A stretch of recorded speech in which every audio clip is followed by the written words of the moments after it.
Mr. Antonio Guterres, the Secretary General of the United Nations, welcome to Al-Arabiya, sir. Thank you. Shukran. Assalamu alaikum. Wa alaikum assalam. I would like to start with COVID-19, sir.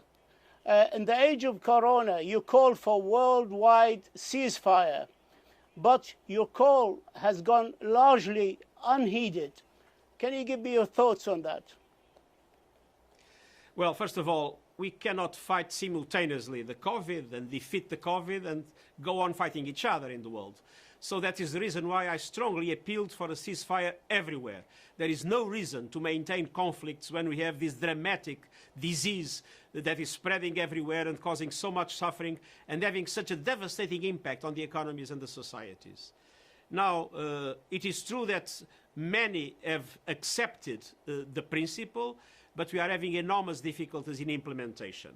We are struggling to make the ceasefire happen in countries like Yemen, in countries like Libya. There is a ceasefire more or less holding in Syria, but we'd like to see it in the whole of the country. We are seeing many African countries that made progress, but there's still a long way to go. And indeed, my appeal is for all those that are in conflict or have an influence on those that are in conflict to understand that we have only one enemy, it's the COVID, and we must stop all conflicts in the world and concentrate our efforts to defeat the disease. Mr. Secretary General, do you hold high hopes for an effective vaccine this year? And how can we ensure that it will be people's vaccine? It's not just exclusive for the few and under the influence of the scourge of nationalism? I have hopes, of course. Nobody knows exactly if we'll have a vaccine, when, and how effective it will be. There are many trying to develop vaccines all over the world. But indeed, you raise the key issue. We need to have a global public good, a people's vaccine, a vaccine that is affordable and available everywhere in the world. Because if not, it will not be effective. Or what I'm seeing now is a kind of a vaccine nationalism. I see countries trying to solve their own problems, investing in the solution for their own people, and we absolutely need to have the vaccine available also in the developing world, also for the poor people in the world. Because if not, those that think that they will solve the problem in their homes and forget about the others will have the surprise to see the disease coming back, and to see that we will only be safe when everybody will be safe. There was a very important initiative, the ACT Accelerator, in which the World Health Organization, different other international organizations, several countries have committed to a people's vaccine, but unfortunately, I'm seeing that initiative not sufficiently funded, and I'm seeing lots of countries competing just to get vaccines for their own people. And this would be regrettable, and I hope people will understand, and I repeat it, we will only be safe when everybody is safe. What are the lessons learned from COVID-19? So next time round, we can do better, and we can cope better. Well, we need to recognize the fragility of the world. A microscopic virus has put on our knees. And when we are fragile, we need to be humble. And when we are humble, we need to understand that we must be united and in solidarity. And so if we want to defeat the next virus, we will need to face it in a completely different way. What we have witnessed is that every country doing it by itself, contradictory policies, sometimes with negative effects impacting each other. We need a concerted effort in which the measures taken against a virus are taken in coordination with all countries in the world, and at the same time that the response to the economic and social impact is also done to support everybody. And the fact is that what we have witnessed is that rich countries, developed countries, are indeed injecting massive funds in their economies, but there is not enough support to the developing world. Transfer of resources, debt relief, we are not doing enough for developing countries, and this is unfair and ineffective in fighting the COVID. UNGA this year. Next month we will witness a very unusual UNGA 75 under the shadow of COVID-19. But what are your priorities for this special anniversary? And concise, please. Well, what I would like to see is not a celebration, but a deep reflection about our fragility. Fragility in relation to the COVID, fragility in relation to climate change, fragility in relation to lawlessness in the cyberspace, fragility in relation to the risks of nuclear proliferation that are there again, fragility in relation to the inequalities in the world and to the tensions that those inequalities are causing. We need to be able to find forms of international cooperation much stronger. We need to have much more international solidarity. And we need to have multilateral organizations like the UN being reformed, being able to work together. The UN, the World Bank, the IMF, the regional organizations, the trade organizations, interacting much more strongly with each other and supporting each other much more strongly and supporting member states. And at the same time, we need to understand that in these multilateral institutions, not only governments matter. We need to listen to the business community. We need to listen to the cities. We need to listen to the young people, to the civil society. So we need a multilateral and inclusive multilateralism based on solidarity and unity to allow the world to respond to these challenges that are showing our fragility. We cannot accept this fragility. We need to fight back, uniting also at the level of the UN and at the level of our multilateral institutions. I'd like to move to the Middle East, if I may. Yemen, the Southern Transitional Council, the STC, suspended this week the Riyadh agreement with the government of Yemen. What would you like to see them do to give peace a chance? Now, we have been very strongly supporting the Riyadh agreement. We hope and we appeal to the parties to come together. It is absolutely essential. It is a fundamental component for a solution, a global solution to Yemen. And we are totally committed. We are actively engaging the parties to the conflict at the present moment with discussions that are well advanced, and we hope that they can succeed to reach three objectives: a global ceasefire, confidence-building measures, and the beginning of a political process to bring peace to Yemen, where the people is suffering terribly, terribly with the conflict, terribly with the COVID, with the locusts. And I must say, I went to Yemen many times in my past capacity as High Commissioner for Refugees. The Yemeni people is so generous. They were receiving Somalis, being very poor themselves, sharing everything they had with the Somalis. I mean, Yemenis need and deserve peace, and I appeal to everybody that can contribute to that to support us in the negotiations that can lead to ceasefire, confidence-building measures, and a new political process. With no news on the other axis of the negotiations led by your Special Envoy Martin Griffiths between the Houthi and the Yemeni government, isn't it time to up the antes with your direct participation? Maybe people are dying in huge number, and maybe your moral authority and status is what is needed. What have you got to lose? I've been in close contact with all the key actors in the region, myself personally, and I'm totally engaged for peace in Yemen, and I strongly hope that the parties will understand that this is a war that nobody can win, and the only way to win is to establish peace and to help the Yemeni people find a future of peace and the prosperity to address the enormous challenges the country faces. In Libya, sir, there has been a meeting between the Foreign Minister of Morocco and your acting Special Envoy, Stephanie Williams. Are we to expect a new round of talks between Libyan talks as like Sukhairat 2.0 to start?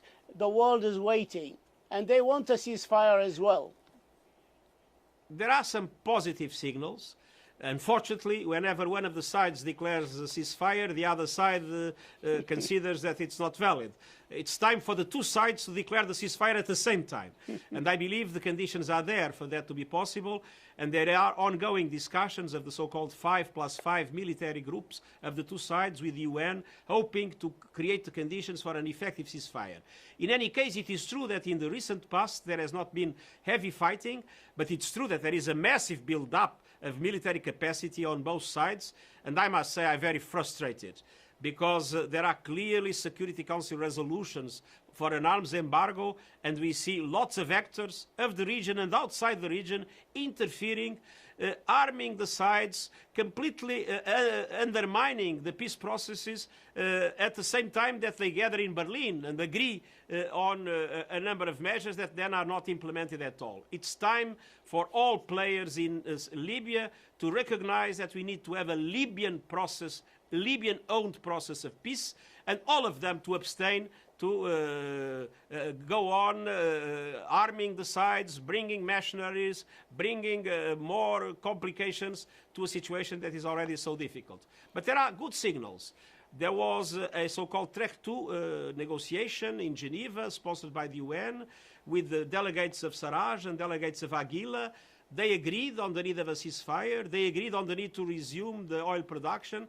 And they agreed, even if they have different views on the need of a political process, these meetings that my acting special representative is having in Morocco, together with other countries, are exactly to create the conditions for more pressure on the parties to finally come to a ceasefire in Libya and to let the Libyans be the masters of their own destiny. It is unacceptable to see so many actors interfering with Libya and making a mess out of the Libyan conflict. I appeal to everybody to stop doing that and to accept, namely, the resolutions on arms embargo and to avoid sending foreign fighters to Libya. Iraq, sir, the Iraqi foreign Prime Minister, Mustafa al-Kadhimi, came to the United States for a way to ensure that his government is not undermined by the militia forces beholden to a foreign power. Can the United Nations effectively help this young government that seek freedom, seek independence of fear from foreign interference and meddling? Can you help them in an effective, actual way? We are totally committed to support the unity, the integrity, and the independence of Iraq. And we believe that an independent Iraq, without any foreign interference, can be a very important factor of peace and stability in the region, and eventually even a bridge of dialogue in the region. But it's absolutely essential to respect the unity, the integrity, and the independence of Iraq, and let the Iraqis themselves be the masters of their own destiny. And what are you doing to do this, beside your statements of support? We are supporting and we are actively engaged with all countries that have relations with Iraq in order to convince everybody that it is leaving Iraq to solve its own problems by itself that we can better serve not only the Iraqi people, but peace and stability in the region and in the world. Iran, sir, how does the United Nations view from a legal point? I'm sure your legal office has given you advice on this matter, but from a legal voice, how do you view the U.S. move to activate the snapback, and taking into account that your own reports have exposed and condemned the smuggling of Iranian arms to the Houthis, the attack on Saudi oil fields using Iranian missiles? How do you view their move to stop the rearming and lifting the arm embargo on Iran, sir? I think there are two different aspects. One is this snapback initiative, and there what my legal people tell me is that it's up to the Security Council to make the interpretation of the resolutions of the Security Council. And so we are naturally waiting for the Security Council to discuss and to do whatever they consider that should be done. And it's my duty not to interfere in the Security Council resolutions. What we would like to see, yes, is a world and a region in which countries would respect each other, with which countries would not interfere with each other's affairs, and it would be possible, overcoming the difficulties that today exist, it would be possible to create some platform of dialogue and cooperation based on, as I said, respect by countries of each other and non-interference of any country in the internal affairs of the others, of the neighbors. I'd like to move quickly to Lebanon, sir. The efforts to form a government is hitting a stone wall, and the French are trying to play a constructive role with the upcoming visit of President Macron to Lebanon in the next couple of days. What do you need for the UN to be able to help Lebanon even more at its hour of need? Well, we are totally committed to support Lebanon. There was a huge mobilization of UN and mobilizing together with us, the whole international community, on the humanitarian response to the tragic explosion in the harbor. And at the same time, our mission there has been very active in dialogue with the different Lebanese forces in order to facilitate a dialogue. But it's clear, again, it's the Lebanese themselves that need to find a solution for their problems. And there has been, to a certain extent, in Lebanon, a certain paralysis of institutions based on the fact that the same people have been leading the country for many, many years, always divided, but at the same time not giving space to others to emerge. I think it's impossible to give to the Lebanese society as a whole a voice and to allow for the present situation to be overcome with the necessary reforms that are essential, and at the same time with the full respect for the independence of Lebanon, and to create a state in Lebanon that is able to be the actor that has the monopoly of force in the country itself. Transparent and corruption-free, of course. Of course, I mean, we need, obviously, institutions that correspond to the reality of the country and that work in a way in which corruption and other forms of interference undermine the decisions that are necessary to overcome the deep challenges the country is facing. The Security Council is standing ready today, this afternoon, on this early evening, to renew the UNIFIL mandate for another year with a reduction in number of troops and with a little bit more access for UNIFIL. Your comments, sir, on the importance of this renewal? I hope that the renewal will take place. We believe UNIFIL plays a very important role of stabilization in the area, and I believe that all sides agree that that role must be maintained, and we will do everything possible to facilitate the increased efficiency of UNIFIL in the exercise of its mandate. The United Arab Emirates and Israel conducted a peace deal. How do you view the United Arab Emirates-Israeli deal? And we understand officials from both countries will meet for talks in the coming weeks. Yet, of course, the Palestinian leadership did not welcome it, and we would like to hear your thoughts on this deal. And will the United Nations play a part in the conclusion of the deal? I think the United Nations was not involved in the deal, but I think the deal has one very important point that I would like to underline, and that is the suspension, and I hope that that suspension will be permanent, of the annexation of occupied territory by Israel. That annexation would be a huge mistake, and that would have dramatically negative consequences, undermining any peace process and undermining the future of a two-state solution that, in my opinion, is the only solution for Israelis and Palestinians to be able to live together in peace and security. So that suspension was a very important aspect, and that was the reason why we welcomed this agreement. But it's very important that the suspension creates the opportunity for a meaningful dialogue to start again between Israelis and Palestinians to find a mutually accepted solution in line with what are Security Council resolutions and other international agreed parameters for a two-state solution that I hope still to see in my lifetime, and I hope to see that solution with two countries, in my opinion, having Jerusalem as capital of each one of them. Time is catching up. I have 1 minute left, sir. U.S.-China relations, you criticize this relations as being dysfunctional as of today, and you warned of the escalating tensions between the countries, something that reminding us and the world of going back to the Cold War. Can you elaborate, sir? There are obviously many differences between the United States and China, different systems, different policies in many aspects.